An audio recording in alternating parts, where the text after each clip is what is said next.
শৈশব হলো সকালবেলার রৌদ্র, যা সারাদিনের ক্লান্তি ভুলিয়ে দেয়। শৈশব মানেই দৌড়ঝাঁপ, হাসি খুশি আর নির্ভেজাল আনন্দ। জীবনের প্রতিটি মানুষই শৈশবের স্মৃতিতে ফিরে গিয়ে শান্তি খুঁজে পায়।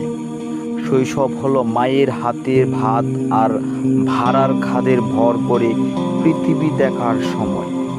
শৈশব মানে স্বপ্ন দেখা, গুড়ের শিশিরে ভিজে নতুন কিছু শুরু করা। যত বড় হই নেই কেন, মনের ভিতর ছোট্ট শৈশব বেঁচে থাকে চিরকাল। নদীর বুকে রৌদ্র খেলে, হাওয়ায় ভাসে ফুলের গন্ধ। সবুজ পাতার মৃদু নাচে, জীবন জাগে প্রতিক্ষণ। নীল আকাশে পাখি ডাকে, ভোরের সুরে মেতে মন। পর্বতের ফুলে রঙিন স্বপ্ন, প্রকৃতির নতুন জীবন।